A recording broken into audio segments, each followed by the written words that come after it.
My name is Karen Otis. I've been an architect for over 25 years, and I've written a book called Be the Architect of Your Life.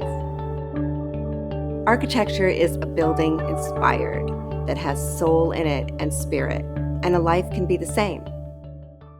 Today I'm an architect, and I get to design beautiful buildings, and I have a wonderful life. I have a man that I adore that I've been with for over 6 years. I've got 2 children grown up, passionately pursuing their careers, but it wasn't always this way. I had been married for over 12 years, and I found out about my husband's 3-year affair.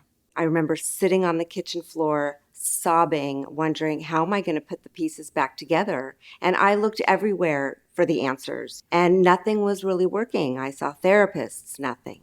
So I finally decided, instead of looking outward, I needed to look inward. And I know one thing really, really well, and that's architecture. And that's really where I turned and what brought me such amazing results.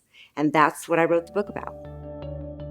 When I design any building, there are 8 steps that I go through. I like to call them the architectural method. And when I became lost in trying to find a solution to rebuild my life, I built it with those same 8 steps. They turn you away from your typical logical, linear thinking to creative thinking, which really ties you to soulful thinking.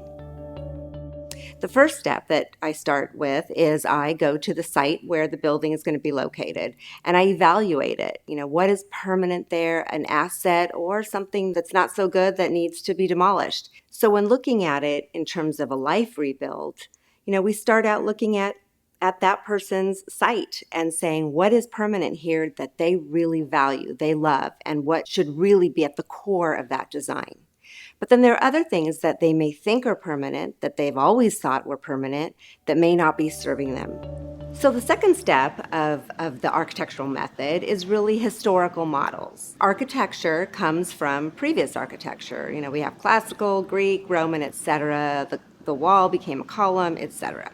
Our lives didn't just come out of nowhere. Where we are today is really a product of our history. So we need to look at that, see what pattern got us to where we are now. At this point, there's a feeling of ache or emptiness. So what caused that? For me, the pattern was choosing men that really were kind of needy. They were the adolescent, and I was the nurturer who wanted to fix them. So once I identified it, I realized that pattern had to go. The next step in the architectural method is called wish list.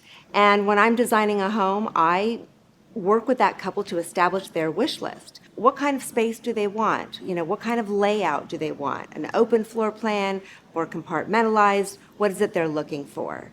But sometimes they get a little bit concerned more about resale. Well, that's not their wishes. In my personal life, or anybody's personal life, we need to make sure that the wishes we want are really ours. They're not what a parent thought you should do, or people have always said, wow, you draw so well, you should be an artist. But is being an artist your wish or theirs? So this book is not for architects. This book is for people that are in transition in a divorce. It's also for people that are in a job that just is not fulfilling them, or people that had a dream they thought they were going after, but they left it behind at some point in their life. I'll give you the practical, concrete steps to design a better future. There's so many people out there that are either hurting or others that just go through the motions, but they're not really happy. To those people, I want to say, this is your one shot at a great life. Don't go through it like an ordinary building.